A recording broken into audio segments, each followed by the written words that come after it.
What is going on, guys? Tuesday, January 17th, 9 p.m. Eastern, which means it's time for Comic News Weekly. We call it Comic News Weekly, but we really just discuss a bunch of topics on here. We say Pop Culture Weekly, but just don't sound the same. But anyways, we've got a great show for you tonight. Over the next hour, we're going to talk about the future of indie publishing within comics. Of course, we got a little bit of update on The Last of Us. I don't know if you guys caught that premiere. If you haven't watched it yet, well, we're going to tell you a little bit more about it. And given the popularity of Last of Us, given the popularity of Witcher and a bunch of other video games, we know God of War is coming, which I'm super excited about. We're going to talk about what games we would like to see get adapted. And then lastly, of course, we got Ryan's mystery topic that we're going to talk about. But before we do any of that, let's bring the people in here right now from that Beyond Wednesdays YouTube channel. We got Mr. Brian McClay. I'm looking forward to this topic, man. I've been ready to rant about this topic for a while, so I'm looking forward to it. I got some good ones in mind. Yeah. I said, that's the most horrible thing the host could do, right? So let's just bring him in here. Mr. Rhinoverse himself. You guys might know him. Ryan Hayslip, what's going on, brother? Oh, yeah, horrible thing to cough to too before you get introduced, I guess. I'm gonna put a dollar in. Impersonating a female police officer. Man, how about those playoff games? Yeah. This is the quick NFL segment as well. It's real quick. Real happy about Purdy kicking it off. It was cool to see Trevor Lawrence come back, and really sad to see TB12 is out of it. Where's he going to go next year? I don't know. And then the Cowboys. Fuck the Cowboys. I hate them. I hope they die. I'm just excited. Washington might be sold soon. But might bring my faith back to NFL. I don't care about NFL. I do watch playoffs, love the playoffs. But hey, we're leaving one member out here, and he's probably super excited to get to some of these topics himself. I mean, his beard is as long as his love for Last of Us, and that is Comic Man Andy. Wow. That was pretty good, actually. Hey, question for you before we get too deep into these topics. McClay, man, do you know why humans can't hear dog whistles? Let me know. Dogs don't whistle, silly. Oh my God! Put it into that would have to sound effect. Was I barking up the right tree? Oh my gosh! Here we go. Not hitting. In high school, you know, like I had friends that were all in the local music scene, and my best friend Keith played guitar in a bunch of really dope bands, and his dream was shattered when he started recording and getting into recording music, because he always wanted to put a dog whistle in the background of a track. So whenever a car was driving by playing that song, all the dogs would go crazy in that neighborhood. What? But you can't do it, so. You can't? No, it doesn't. The frequency's too high. I won't pick it up. Yeah. That'd be hilarious. Yeah, guys, Tuesday night. So, real quick, though, didn't South Park recently do an episode where they kept triggering everyone's Alexis? Or that's good, Alexis. Yeah. They did it purposely to trigger everyone's Alexis thing on while the show is going. We can try it right here, right now. Hey, Alexa. Good, I'm not in the same room as that. It would have happened. Everyone piss off. Whoa, that was cool. Yeah. So yeah, some great topics. One we're going to get into first is, I know we briefly discussed it on this channel during our Christmas episode. I know, McClay, you discussed it more in length on your channel, but since then, we saw Aftershock in December is declaring bankruptcy. We've also seen retailers, Frankie's Comics is declaring bankruptcy, which led me to the topic of, with Aftershock, do you guys see future indie publishers following suit? If so, what publishers kind of come to mind to you? Also, within the end of December, Publishers Weekly also said that Heavy Metal, Valiant, they were also going through some financial problems, a lot of it due to supply chain issues, and of course the price of shipping, the price of supplies, the price of paper. I know Valiant, I'm not saying the bankruptcy, but there's rumors that Valiant's going to have layoffs. Heavy Metal as well, then they're saying that had nothing to do with heavy metal now falling under Whatnot Publishing as well. But there's a whole bunch of great indie publishers on there. One of the biggest things of my channel in its heyday, huge proponent of indie comics. I still love a lot of these publishers, but with the way comics are right now, and of course the economy and just everything going and supply chain as well. What about Vault? What about Titan? What about Devil's Due? What about Keenspot? What about Red 5? What about Mad Cave Studios? What about AWA? What about Antarctic Press? I'm not so much talking like the Images and the Boom Studios. They're independent, but I'm looking more at like the smaller press, micro print run type studios. What do you guys think the future of indie comics look like? Do you think we're going to see some more bankruptcies? Do you think we might see some completely publishers going away? And are you happy to see so, or what are you guys' thoughts? I know, McClay, you were chomping at the bit on some of this. Yeah, I think it's very interesting. I think we're going to see more. I think we're going to see more publishers fall by the wayside. We're going to see more local comic shops fall by the wayside. We're going to see more retailers file for bankruptcy. This year is going to be the year of companies filing for bankruptcy. It's going to be the year of people saving their money. It's going to be the year of being as frugal as possible. So many companies were hemorrhaging last year. And I think that they have to either, if they're not going to file for bankruptcy this year because of the hemorrhaging, then they are definitely going to tighten up their budget because of the hemorrhaging. I think a perfect example of that is we're hearing rumors right now of Valiant, packing it up.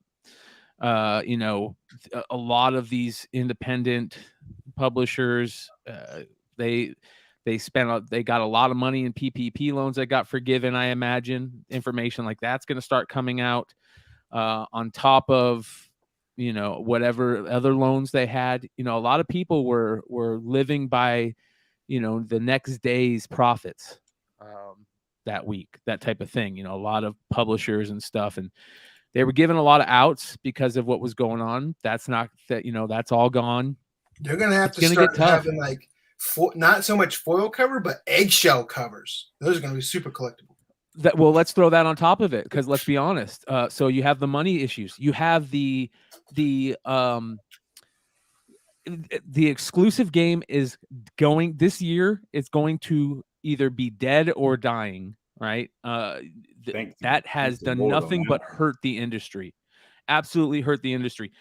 Most of the retailers that are doing well, or that were doing well last year, their profits have been cut in half, if not more, and they made their money off of selling exclusive variants that most of the time were given to them. So, it's going to be very interesting what happens in the comic world. And this is a great example of something that we're going to keep an eye on very closely this year, and that is the demise of the hobby. I hate to say it. I hate to be the naysayer, but I think that it's getting to the point where if certain dominoes fall and certain things happen, we could see a demise of the hobby. We could see big publishers stop publishing paper comics. I wouldn't be surprised if DC stopped publishing comics. I would not be surprised at all. At least physical copies, right? It's not worth it for Warner Brothers or whoever that owns those rights for them to do it. It's just not. It's worth it for them to have the IP of the character, to create TV shows and animations and video games and stuff. But comics, it's just not. I don't think it's worth it. Do you think it would be worth it for indie publishers to just go to one cover? A cover A, that's it? Yes. It would save them a ton of money, right, with the printer. I don't know. I would absolutely love to talk to Barucci about Dynamite and stuff, right? He's the Dynamite owner that did. He also did. What about Dinesh? What about Bad Idea? I would love to, to be honest, I would love to get those guys sit down with each other in a show and have these big publisher guys and ask them these type of questions. What's your budget like for last year? I mean, will they give us the right answers? I doubt it, but we could get an idea. Dinesh is so great about giving good answers without putting himself on the line. Like he is a Jedi when it comes to that. And I respect I also want to just preface all this that this is just purely discussion, speculation on our part. I have no knowledge of anything else that's going on, just from the links that we're sharing with you. And then I think Dinesh, I'll be honest, I think Dinesh and the Bad Idea crew are probably one of the few companies that are going to come out of this okay, because they were so smart with their ideas on how to promote the company that probably didn't cost the type of money other companies were paying. Yeah, but they didn't print as much. And at the same time, we all have an idea of what Bad Idea is. Bad Idea feels like a couple of comic guys that absolutely love comics, that want to be able to create comics, but for the most part also create IPs to turn into big projects and make money off of. So I don't think it was a thing about them for publishing books. So, but Barucci, I would love to talk to him about Dynamite. You know, Dynamite's model of creating all these variants is mind-boggling to me. And it's just every book has 11 variants. How many books are they printing over there? You know what I mean? Like, or selling of those books they're printing. I would love to know. And here's the thing. I love Dynamite variants. Dynamite variants are one of the few variants that I think are actually good. They blow DC variants out of the water. They blow most Marvel variants out of the water. But how many books are they selling? Is it profitable for them? Well, you know, it's so weird to hear this is actually going on with independents, because I couldn't tell you, like, especially during the Venom run and whatnot, that all I heard was, "Oh, you like Marvel stuff? You're dumb. It's all about independence. Everything was independent. Everything was independent, and that was where all the money was at, and that's what everyone was doing. And if you were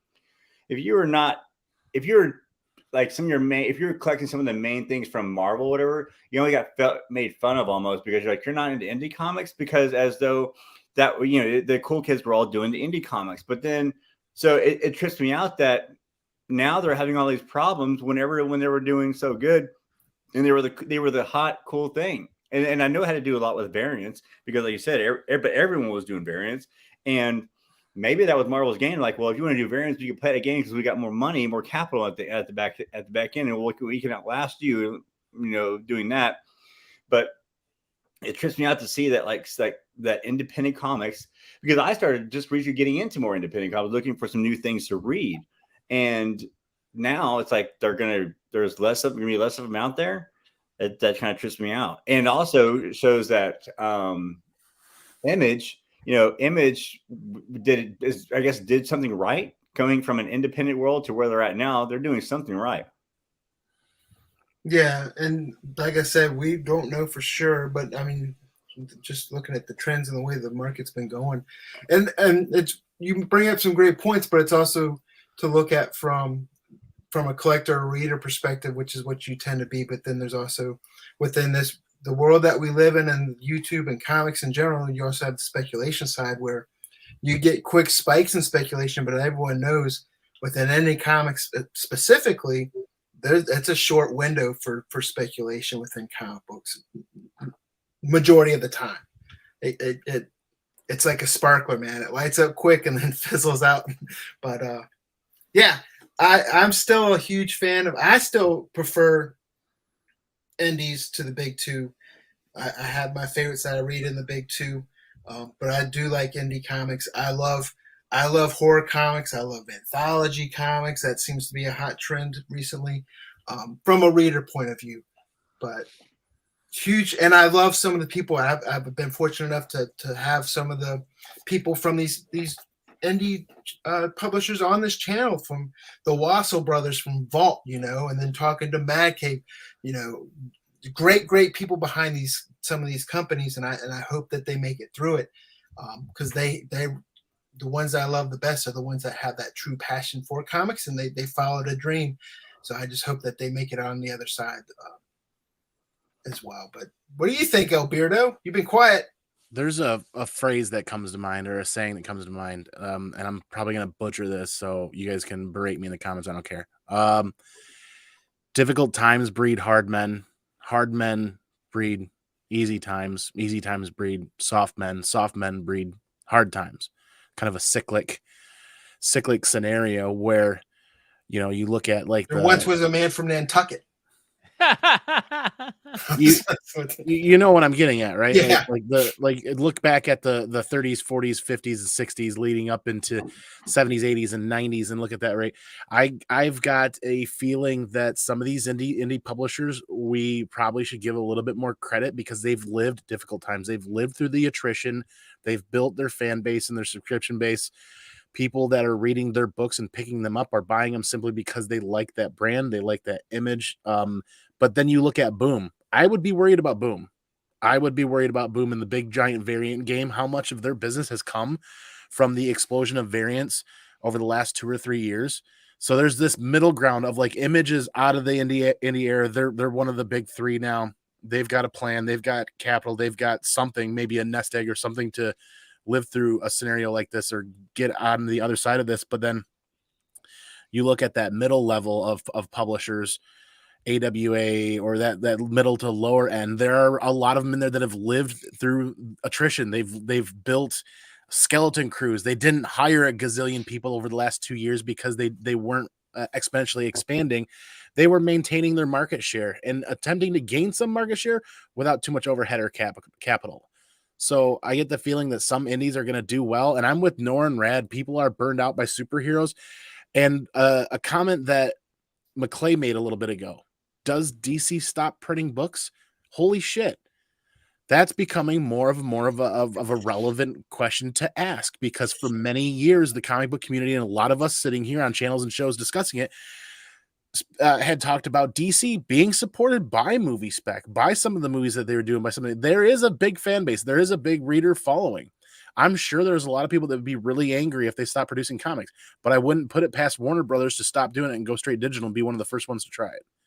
But, you know, I was thinking, just as you were discussing all that, how many people bought indie comics, especially the speculators, because of the word option? And it always came from independents. They're like, oh, trying to like get on that independent train, trying to get on the option news, whatever, because they're wanting to hit it big. And after everyone kind of started searching that, it became a drought because it wasn't so much. It was, you know, it's like things aren't collectible because everyone knows it. Things are collectible because no one's looking for it, and then it pops off.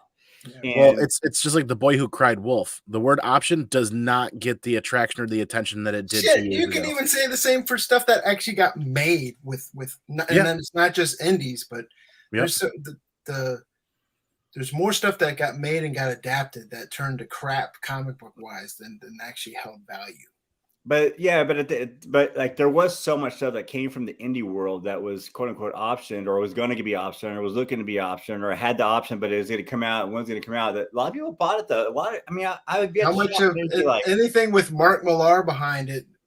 People buying them by the truckloads, and they got burned, and they're like, man, but, you know, they stick with the blue chip stuff, which is your Marvel and your DC stuff.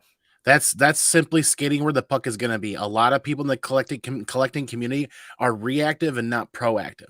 There are a vast majority of people out there that want to take in content, that want to be kind of guided, coached, and trained to help build a collection instead of spending 20 or 30 or 40 years kind of doing it through experience or making a lot of failures and then getting there. Like a lot of people, we're in a new day and age where people can, at the drop of a dime, watch hours worth of content and start a comic book collection in less than 24, 36 hours or something like that. It's now. But to get to the point about the option news, that word option doesn't mean jack squat anymore. It's all about skating where the puck was going to be. People talking options. I'm tying up a license. They're tying up the license. It doesn't necessarily mean that what you're buying into or what you're going to get is going to be worth something. I'm with Nor and Rad and some other people that I still think indie properties are the best place to be looking for what's up and coming, because like a lot of other people have said, that superheroes and a lot of this stuff has been played out. Phase 4 wasn't great. We're going into phase 5. Are they going to do something different? I don't know, but I would still be looking even harder now at indie publishers for the really good property that checks all the boxes, really good content, really good quality. I guess I'm saying and I totally agree with what you're saying. Like I'm not, but there was an influx of people that came into the hobby due to speculation, not because they're into the same thing with trading cards over the last year. Well, sure. There's people trying to get into it and get into making money, and whatnot, and doing this and that. But like, and so when they're like, oh, they saw that as an easy avenue, and then when they did it, well, then that's going to dry up a portion of the income coming into those particular indie places. There are a lot of people here that like, the stories and that are into it for the long haul because they're not in for it to make money. And then that goes back to the thing: if you get into this hobby, sports cards, whatever it is, because you're looking to make money, you're going to get burned, and it's going to cause a dent in one way or another in other people's pocketbooks. You can't run a business like that. And the majority of people are trying to build a collection, not because they're trying to run a business. They're trying to do it without losing money. That's what a lot of us are trying to do. And a lot of people just didn't break through the fact that the word option carried no weight at some point. Very little weight. I think you guys really keyed on something that's very important here, and it's been brought up in multiple conversations that I've had over the last month. A large majority of the new people in this hobby, whether it's the large majority of new sellers in this hobby, right? Retailers, this and stuff, they were not comic fans.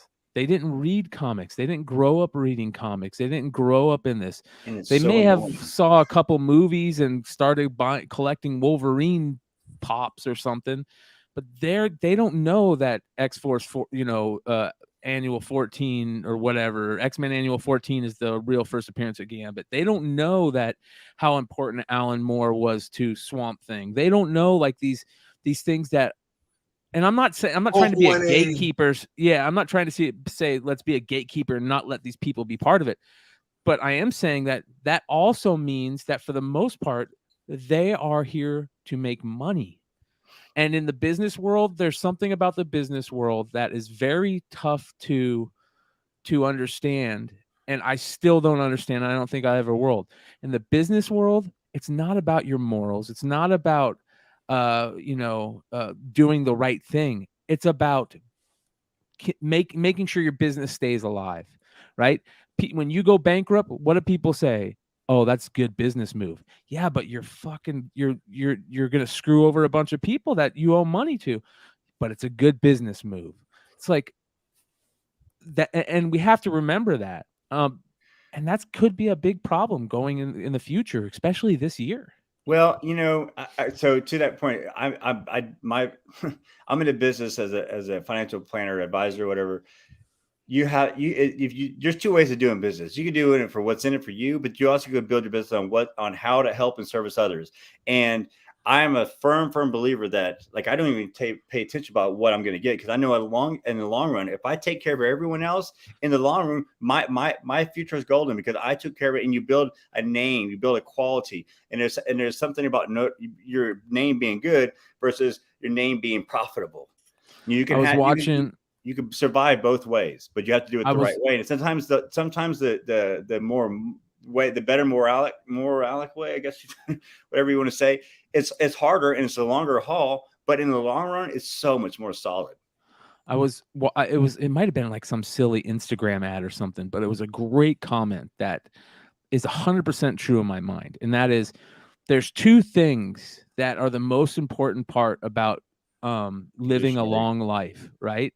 One is genes. It's genetic. We can't fuck with that. I mean, that is what it is. Two is having a good social life, right? And I don't mean by going and hanging out at bars. I mean having people around you, friends and family that love you and that you love, and that if something happens, they're going to help you and that you're going to help. That is the second most important thing in living a long life. And I think that is why it's so important for me to be so strong on this community aspect. That's all I want out of this. I want to be able to have friends around that I can bullshit with, be able to, if somebody wants to buy something from me that, it's for my community that I'm helping out, and we're helping each other. Like, to me, that's the whole thing. And once you get into this thing where you're just doing this to make money, it changes things. It changes things. And you said that's happening. You brought up the card market. The same toxic stuff that's happening in the comic community is happening in the card community. It happens in every community. It happens in every community. It happens in when money community. when money is involved, especially. Let me throw that. And just, I know we're going to have to move to the next talk, but just so for that particular thing, I've been doing comics for a long time because I enjoyed it, and I've enjoyed it. And I looked at cards and I saw what's going on in the cards. I was like, maybe I'll jump over. I used to do them as a kid, so I should know them well enough. So I could go over there, probably make some money, and then have a little extra money to spend on comics, and then also, build a little cold card collection, but make some money on that side. Stupid move on my part, because as soon as I did that, it started pissing me off every time I didn't get something. So then I'm like, you know what? Wax is whack right now, bro. I had to stop, reevaluate what I was doing, and like, you know what? What do I do in comics? I collect Venom because that's what I enjoy. Because I enjoy it, I like it. So I never lost. I said, I'm going back to collecting the Falcons. And it's not the most popular thing out there. It is currently, but it wasn't for a long time. And I enjoy it. So every time I get that, I was able to win. And when I didn't get something that wasn't in that group, then I could sell it off or whatever, and didn't really care about if I didn't get the top dollar for it, because at the end of the day, it was all gravy as long as I was getting the cards I want. And there is a true, like, you go into what your demeanor and what you're doing makes a lot of difference. You base it around money, usually you're going to come out sad. Yeah. Wow. Indie comics, we'll see what happens, but I'll tell you what was a boom, El Beardo.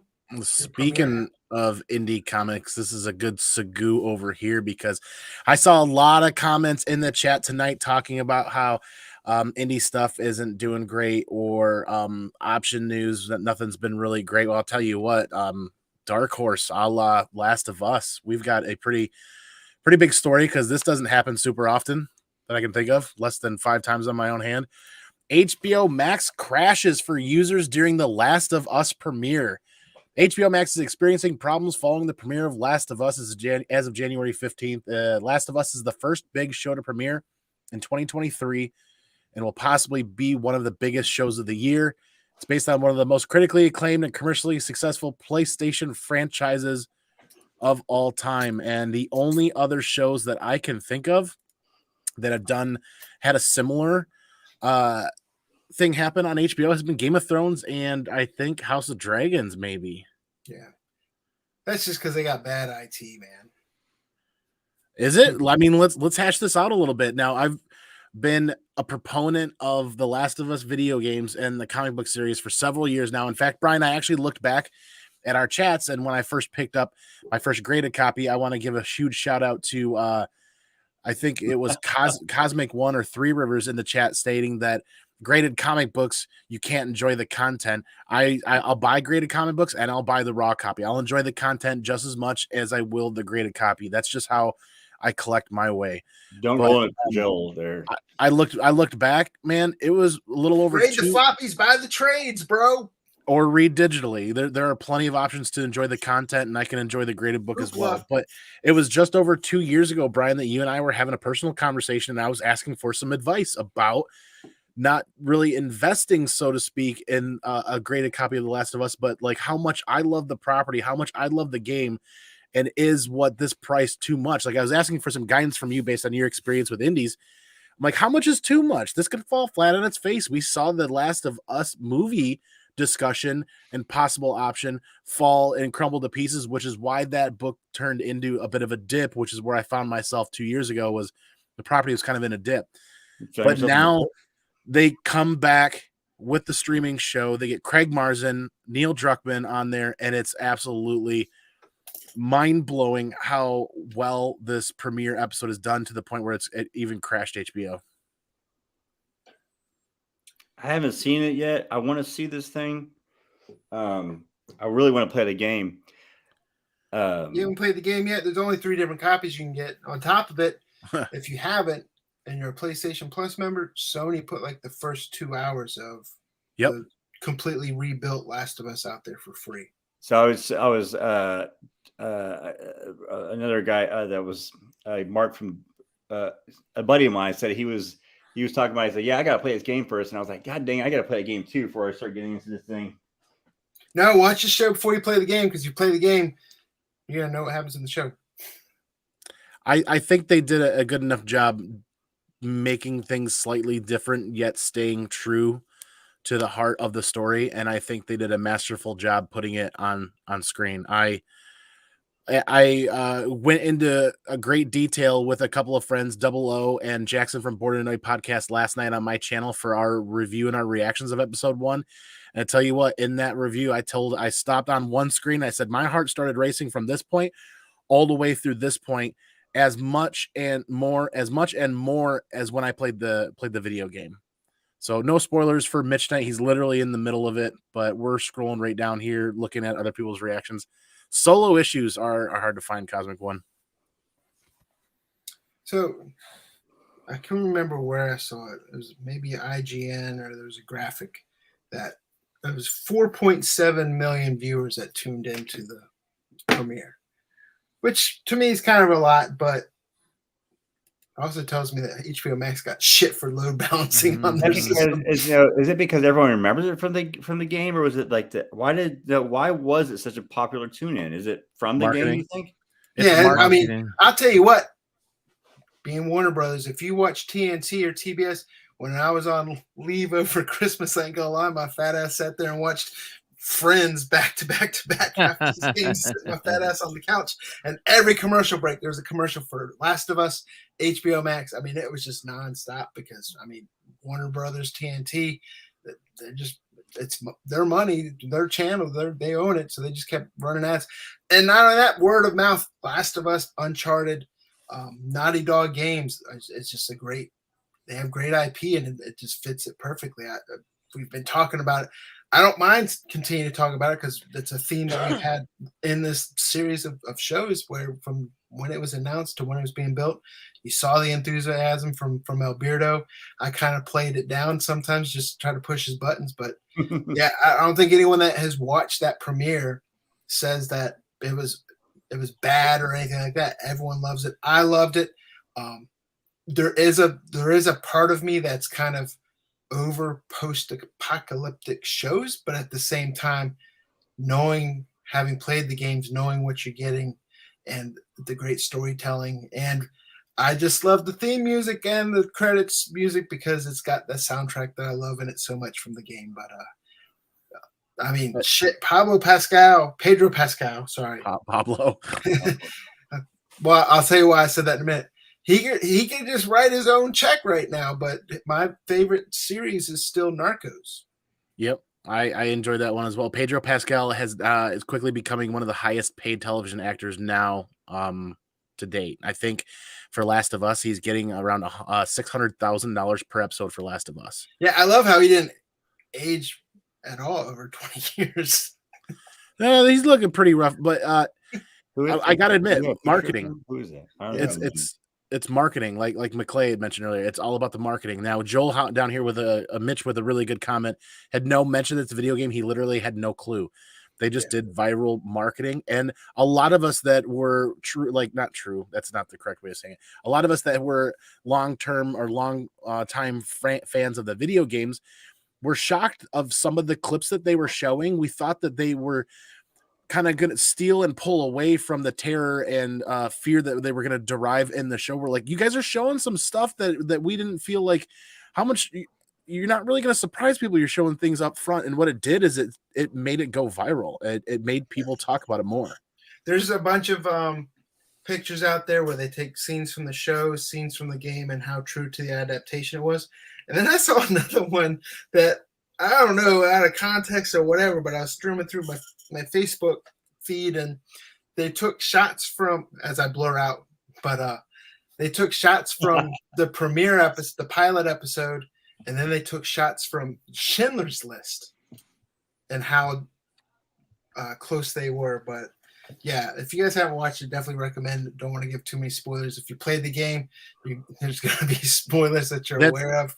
You can start off with the gut feeling from the beginning, but that's how good they did delivering that fear, the terror, the anxiety, the hopelessness. That's how well and how masterfully they put it on screen. That story on screen is some of those scenes are literally being compared to Schindler's List. We made that same point last night during our deep dive when we hit some of the screens and we're like, whoa, some of our friends in the comments were like, 3 or 4 people were like, this is eerie vibes of Schindler's List. And it's, you know what I did love, being that's the Chernobyl guy. If you haven't watched Chernobyl, excellent series also. But they kicked the show off and it had like that Chernobyl signature type vibe of, what is it, the 1960s of the discussion. Yeah. That was freaking awesome. we drew some comparisons to Dawn of the Dead, Day of the Dead when they opened that cut up. That was kind of not really like an homage, but you can kind of see a play towards that. That was really cool. But notice the opening title screen, it's becoming a regular HBO thing for the way they played out the opening credits and kind of take you on a little bit of a journey and kind of create a scene in there. And they drop little tidbits to kind of tell you what's going to be happening in that episode in that title screen of Abstract Art. Really freaking cool. If you go back and watch House of Dragons, Game of Thrones opening screens and see how they progress through the seasons and they slightly change, they're going to be doing the exact same thing here with this series. I'm really excited for that. Plus, not to mention that opening scene, you had Big Head from Silicon Valley, and then you had the guy from Spartacus as the other scientist on there. I'll watch it tonight. I'll watch it after the show. Dude, I need you to message me with your thoughts as soon as I've never seen the game. I don't know anything about anything. Yeah, just watch the show. That'd be even better to get your take on it. Yeah. I really want your take on it, and if you're emotionally available later on. But I mean, great another adaptation. I'm super excited for God of War coming. Yep. Oh man, Andy, that'll bring us into the next topic, right? Will it? I mean, McClay, sorry. Yeah.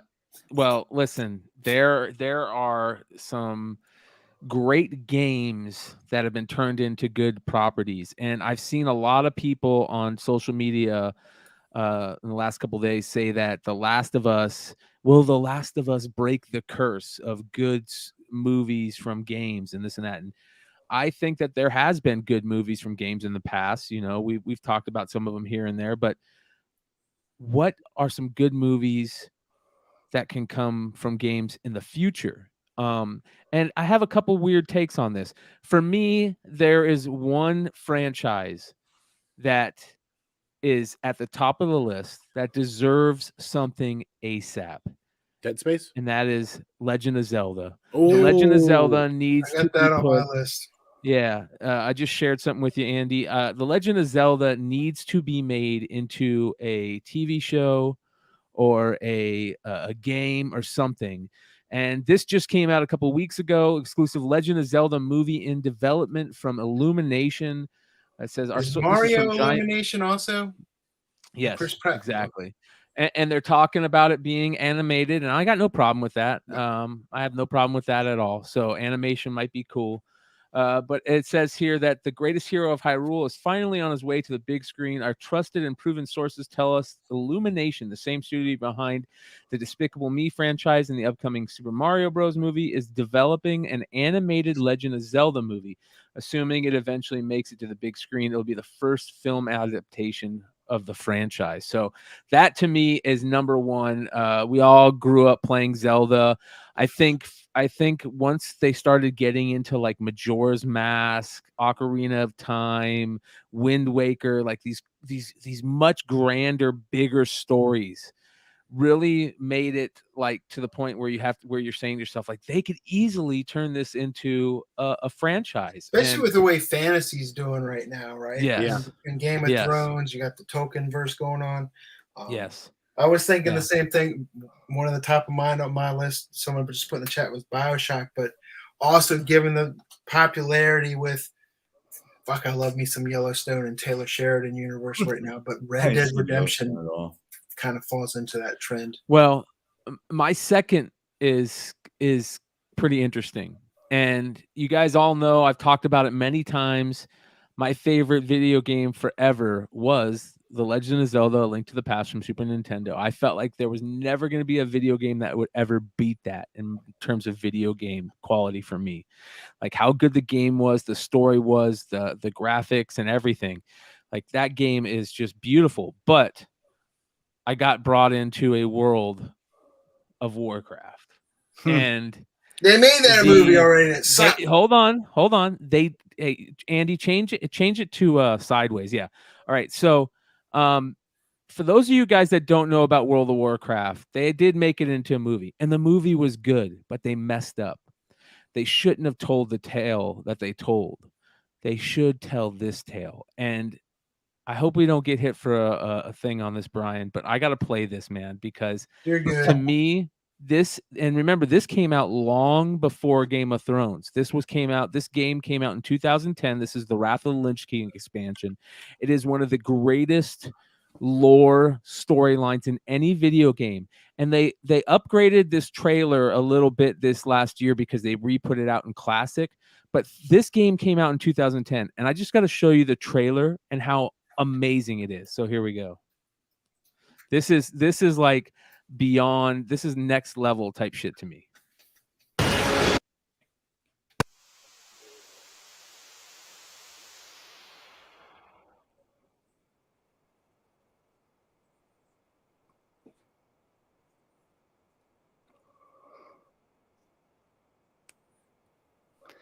No volume?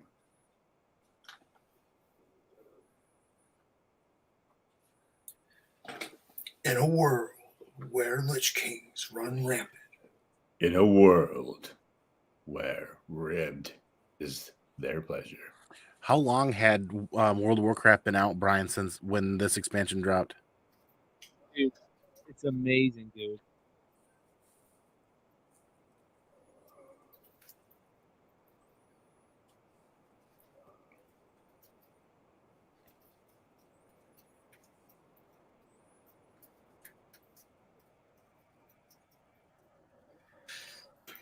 I just got goosebumps.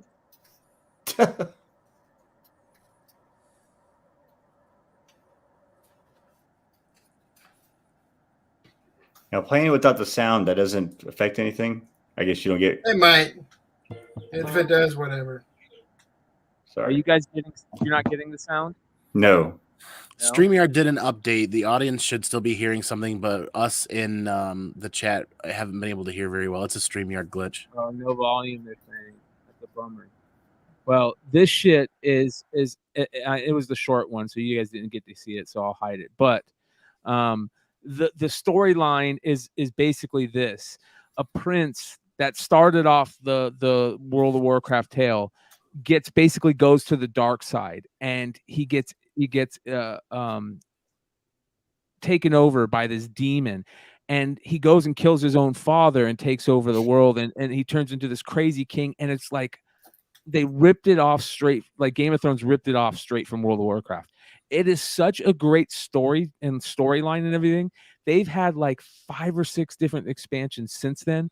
It is to this day the most important character in the game, Arthas. Arthas is, when any World of Warcraft fan hears that name, Arthas, they fucking you get a shot of adrenaline, you get a shot of dopamine, right? You like it's that type of stuff. And I think that it's a travesty that they didn't continue the World of Warcraft movies. They could have continued the movie that they have right here and take it to this. Like, it's all intertwined, and it is such great lore that they don't have to write a script. The lore is so good straight from the game. It's that good. And I'm not a video game guy, and it's amazing. Like, I get excited when I hear that there's new World of Warcraft lore coming out. I don't even have to play the game. I want to read the book. You know, it's like Star Wars used to be for me when I was into the Star Wars novels as a teenager. You know, that's what World of Warcraft is for me. And there's like I said, it's a travesty that we aren't getting more TV shows, movies, whatever. Legendary Pictures did a great job. That movie was excellent, man. Yeah. And I can't believe it didn't do better. It was done. They should make a Leroy Jenkins movie. They should do something. Let's get anything back on the screen, man. Yeah. So yeah, I agree that there is a lot of opportunities for extremely good stories to be adapted to the screen, especially Zelda. How many of us are in that state in our lives where we have enough disposable income to go see that in the movie theater or pay for a subscription?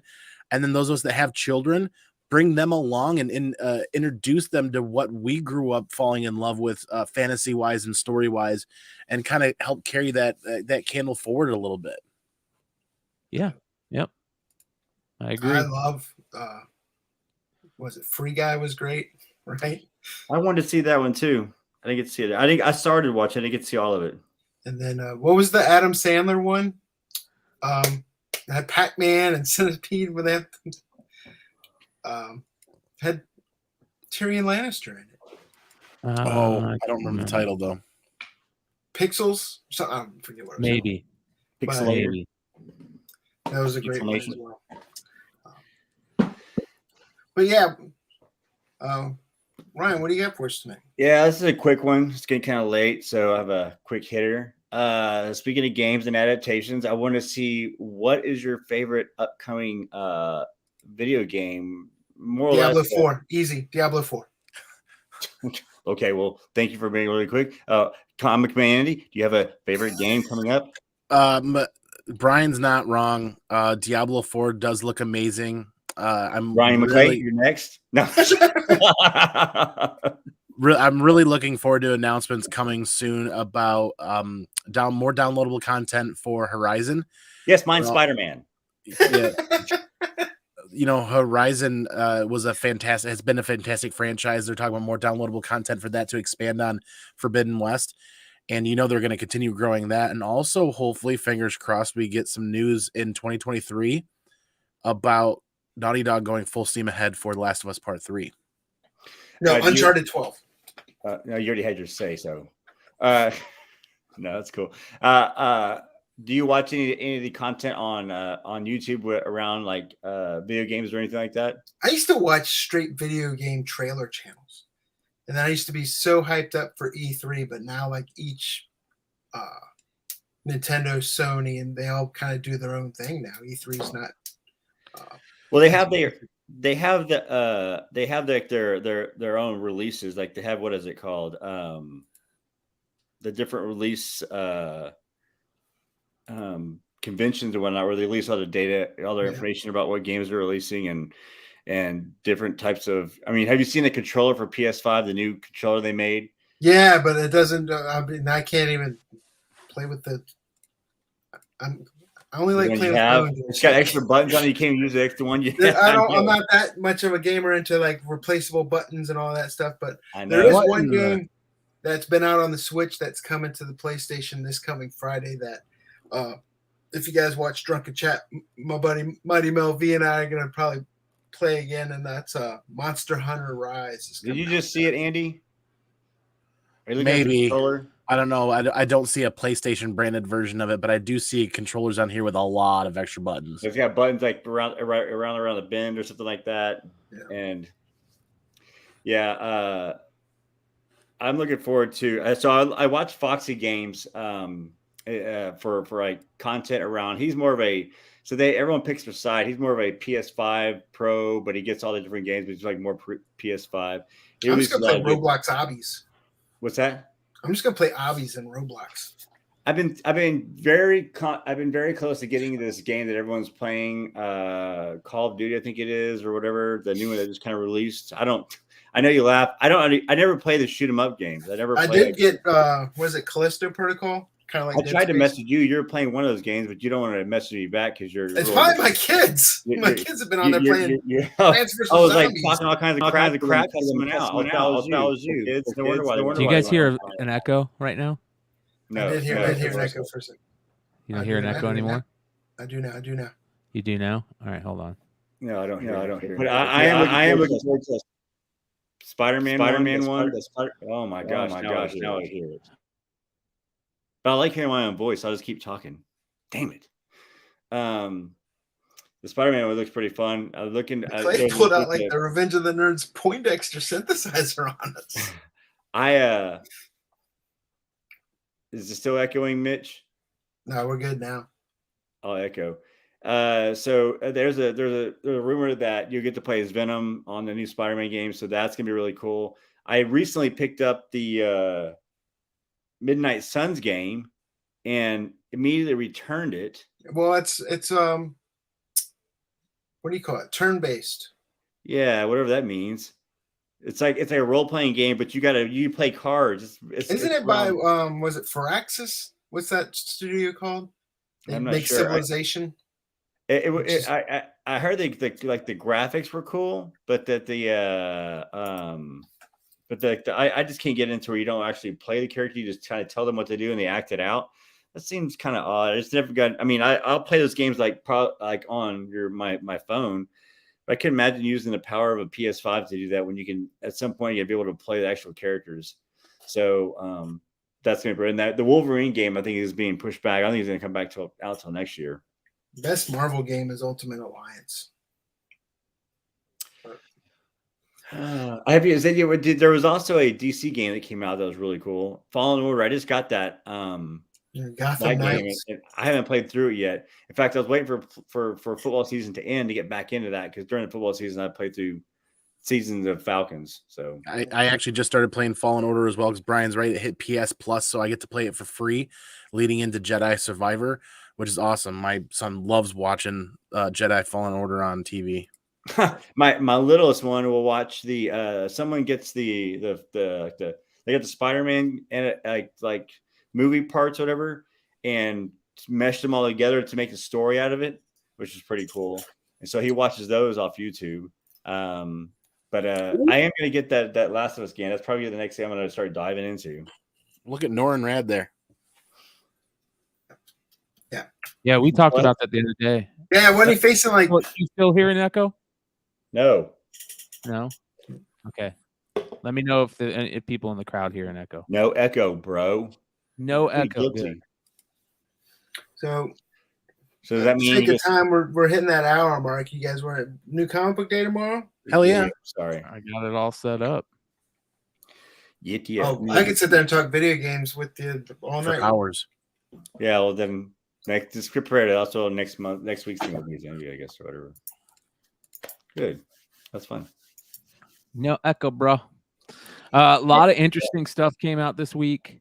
We have just tons of great cover picks, but for me, the first non-cover pick is Strange 10, because the Sentry is back. If you guys didn't see at the end of issue number 9, they left with a cliffhanger that Sentry is being possessed by the bad guys. So it's gonna be interesting to see. I love the Sentry. We'll see what. That's a Garbett cover.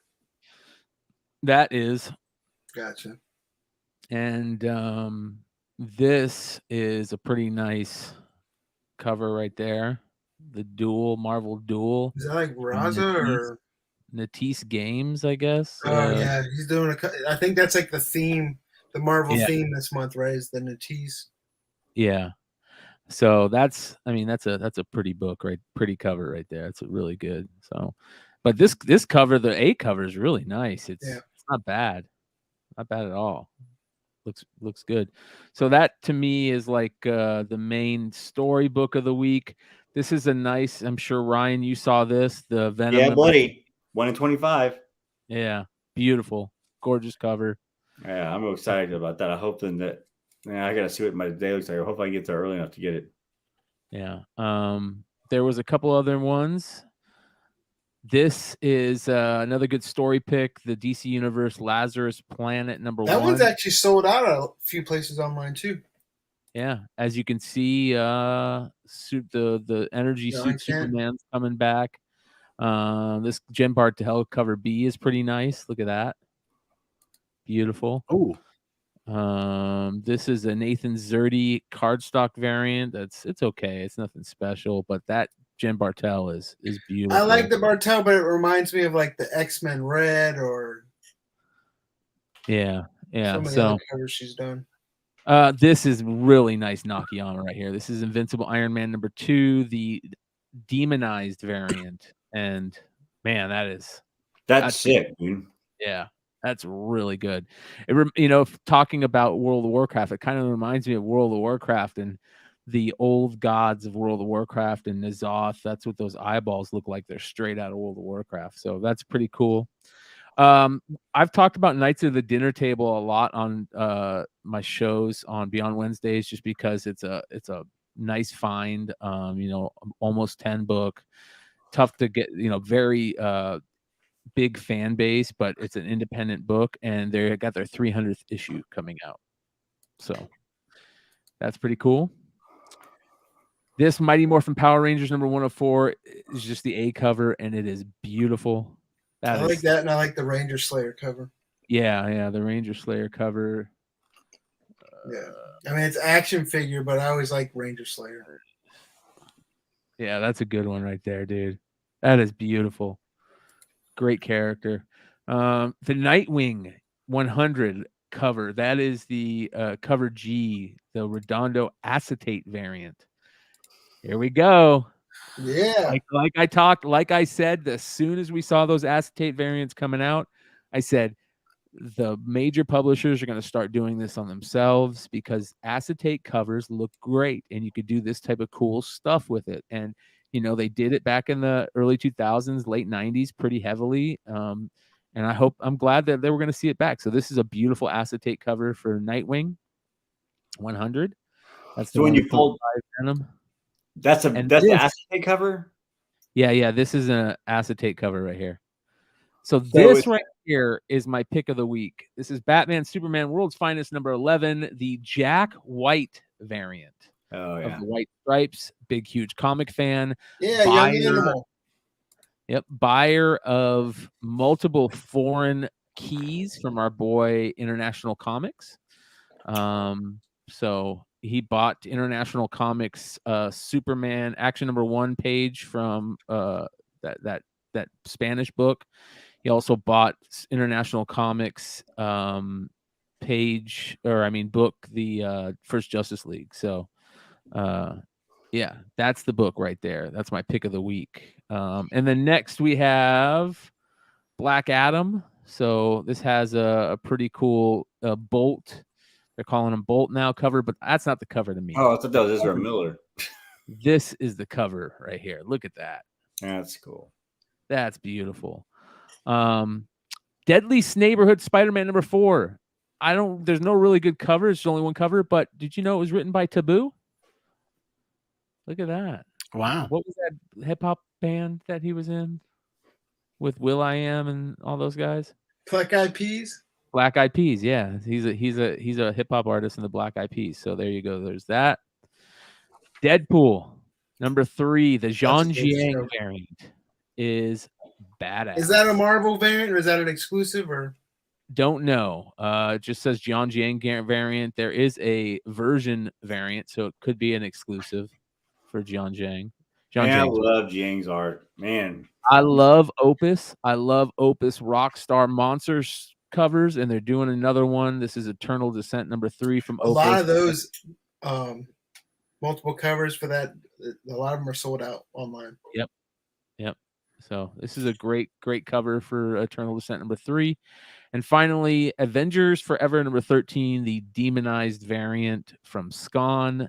This is Howard the Duck demonized. I love how he has a little demon. Every time we see Howard the Duck now, I remember how crazy everyone went over the Guardians of the Galaxy and the Howard the Duck speculation. Yeah. So a lot of good stuff.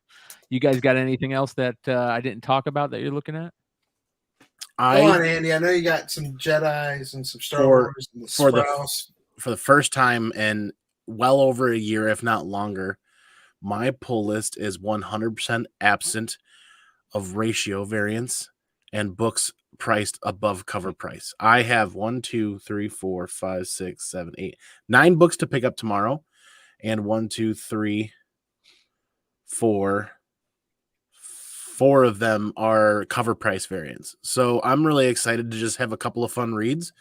I usually a light week like this, I might not do a Wednesday show. If I can get a thumbnail done fast enough and get the show scheduled fast enough, I would still really like to do a quick Wednesday show tomorrow. I mean, Star Wars Bounty Hunters is out. Some people like the Sprouse variant for that I like. The 40th anniversary Sprouse variants have been nice. That one is an epic scene that we'll never forget. Yep. I do like that quite a bit. That's out of the stuff that I pre-ordered and picking up tomorrow. That's my cover pick for the week. Some of the stuff that McClay talks about, I swear to God, McClay, you've got there's every books that you talk about, man. I always turn right back around, and by Friday and Saturday, it's like, man, I wish I would have grabbed one Wednesday, and they're gone.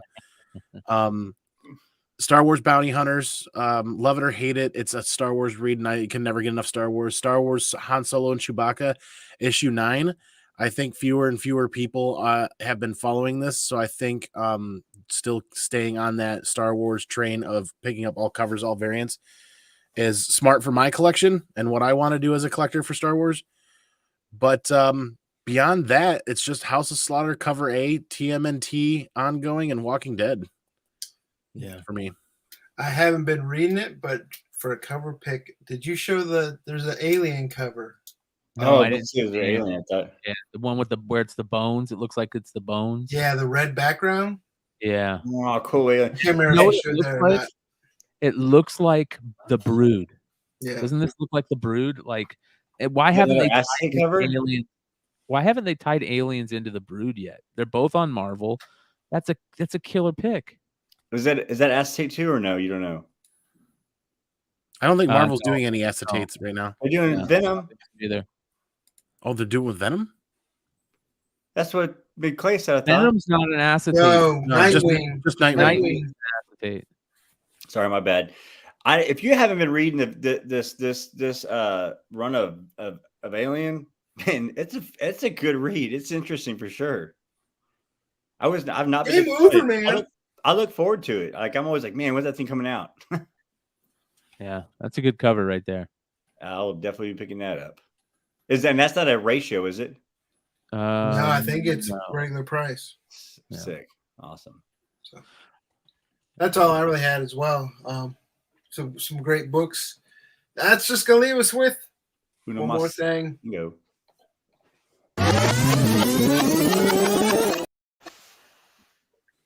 What you got me? Oh, Beardo?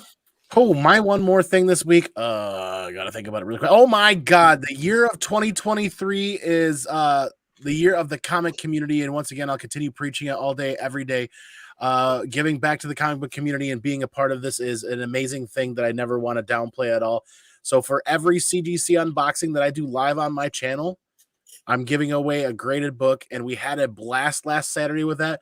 And no sooner did we open up that box and do a giveaway, did CGC hit me up with my next submission being graded in just 3 days. Follow me on Instagram for the stuff that I've been posting. Follow me on YouTube for those unboxings when they happen. And this one I'm extremely excited about. I don't know if I'm going to make it longer than a week or so. Like, I might have to just do it this Friday night or Saturday. It's all Punisher stuff for my CGC registry collection that I've been pining to complete. We'll still give away a book. Tune in on the Comic Man Indie YouTube channel, hit subscribe, and hit the notification bell. So when you see that get scheduled live, be there. It'll be fun. We had a blast. I am going in 100% blind. I don't know any of the grades, just what Gary of Impressive Comic Books and I have talked about. I am so pumped for this because I'm so close to completing volume 2 of Punisher CGC, graded all the way through. I'm really excited. And here's 10 more books. No doubles, 10 more books to get done with that. And I think after this, I might be down into like the 20s, 20 some odd books left. Nice. I got 2 things, and it's not one more thing, it's 2 things. This is because Brian is a Commanders fan. This share is a recent, you guys think comics is bad. Let me show you the quality control on cards. This is a Sauce Gardner New York Jets wide receiver rookie card with not a Washington Commanders patch on it, a Washington Redskins patch on it. And not only was there one mess up, there was 2 mess ups. I wonder if there's 2 more out there. So this is a 1 of 4, I believe. And why do they even have Redskins patches anymore? You know what I mean? Like, so this is we can all cry and complain about quality control at CGC and quality control and comics, but it pales in comparison to cards. So Human that's factor. Right. So the other thing is this Saturday I'm going to be kind of doing my best to bring on as many people who have been part of the whatnot thing over the last couple of years to kind of give a rundown of what they thought over the first 2 years of whatnot, what is wrong with it now, and what could be better, and do it in a better way than just sitting around and talking shit. I'm going to bring on Bueller, hopefully. I reached out to Bueller. I think that we're going to try and get Bueller on. I'm going to try and get 2 brothers on. I think you know, and of course all the normal guys. And I want to get Theo on. There's a couple other people that I'd like to reach out and talk about it in a way with people that were involved. I think this whole thing with Bueller talking about the contract side and behind the scenes stuff, we need to hear more about. And it's not about throwing stones at whatnot. It's about letting the companies and the communities within our own community that we all mesh on, letting each other know what we don't like and what you could do better to make our community better. So and it's not going to be respectful, you know, like I don't mind people being respectful, but if you got something bad to say, I want to hear it. So it's going to be interesting. We'll see how that plays out. Other than that, we got the new membership rolling out on the YouTube channel. So 99 cents is the first tier. That's for everybody that wants to continue watching live shows. And then there's a $5.99 tier that I'm going to do for members. If you're part of that tier, you one of the perks for that tier is being able to come hang out in the after show hangout room on Discord and chill. Usually, sometimes after shows, people will hang out for up to 3 and 4 hours. So it's just it's a lot of fun just hanging out in the backstage and shooting the shit with people. So if you like what I do at Beyond Wednesday and you want to support me on YouTube, that's the best way to support me, and all the money goes right back into the channel. So that is it. You're on mute, brother. That's the best you sounded all night, Ryan. Oh, you're on mute. You're still on mute.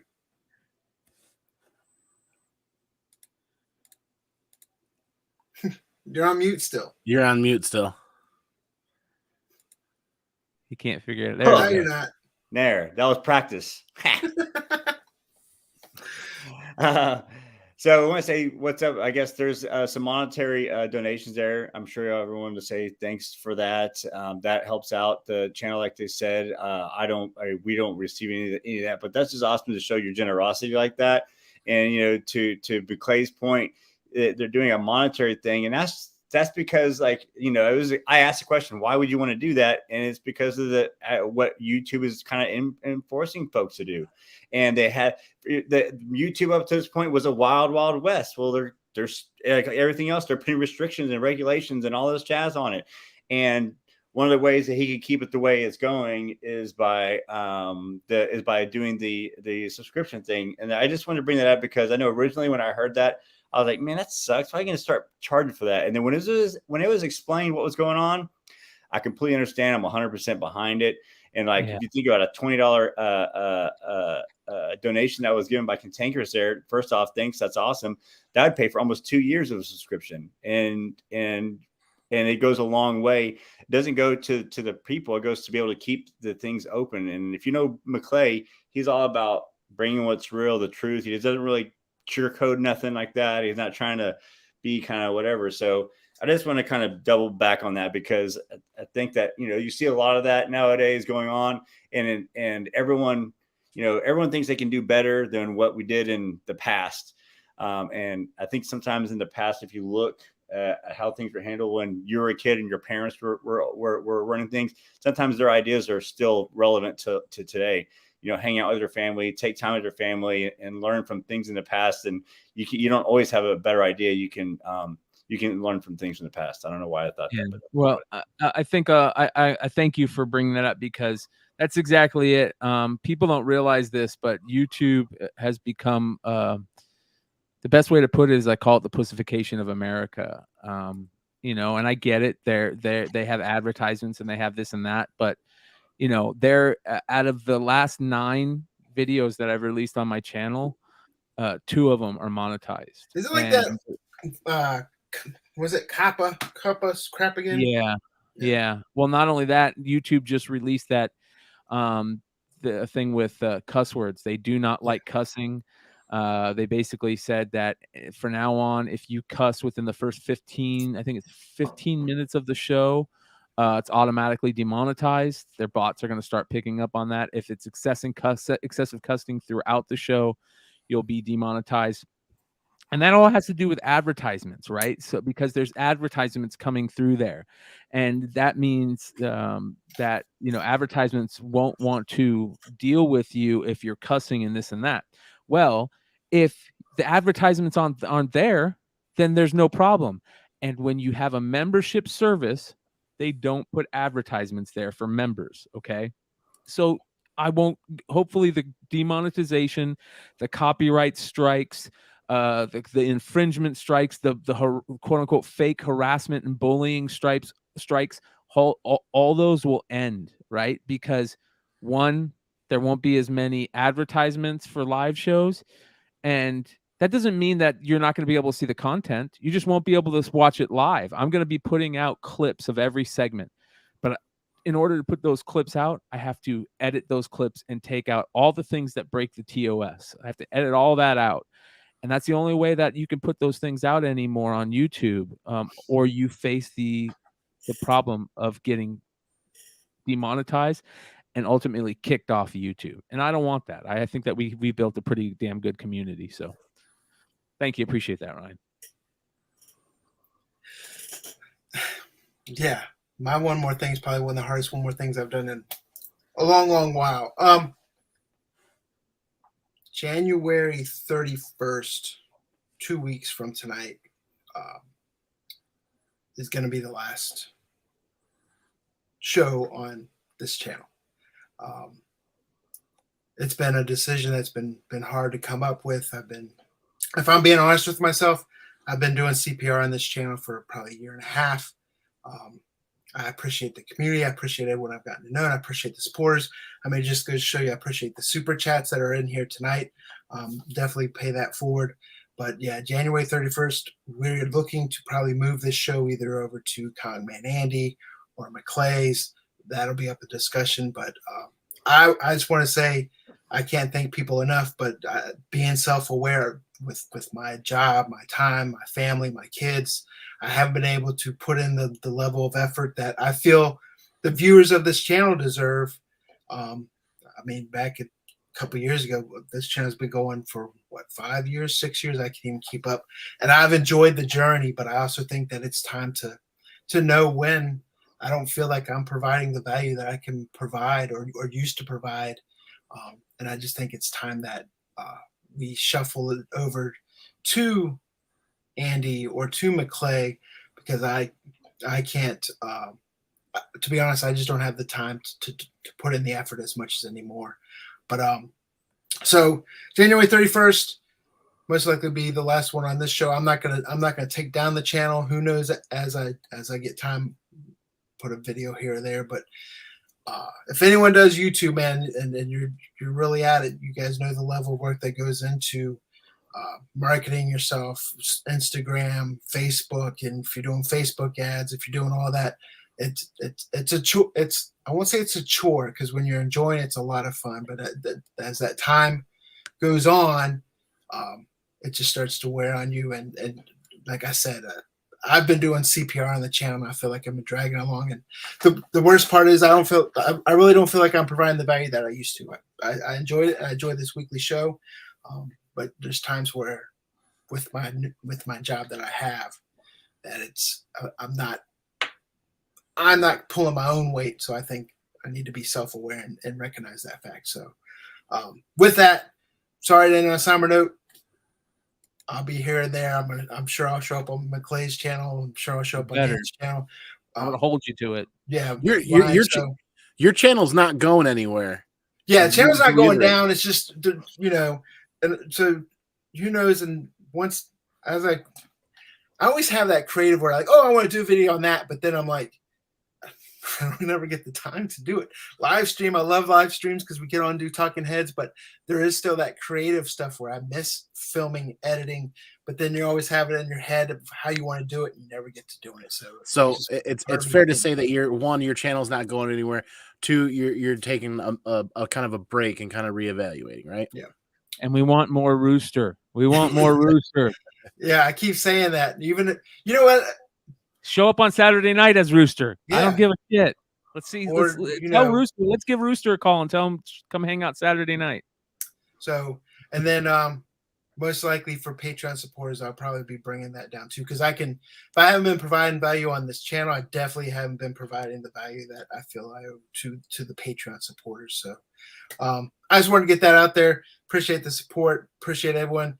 2 more weeks. Let's make the best 2 weeks ever, and then we'll see where we go with that. And we'll probably end up over on Comic Man Andy's channel. If you guys haven't subscribed, make sure you guys check out Comic Man Andy. Make sure you guys check out Beyond Wednesdays. But with that being said, for the time being, we will see you guys next week.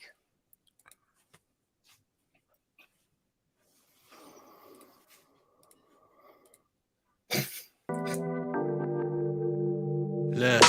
They talking like they don't know a king when they see one. See him in person, he take it back like a refund. Ballin' with my brothers, all my playing D1. Daily checking chicken, he gon' spin it watching reruns. Say they real, but they clones of me.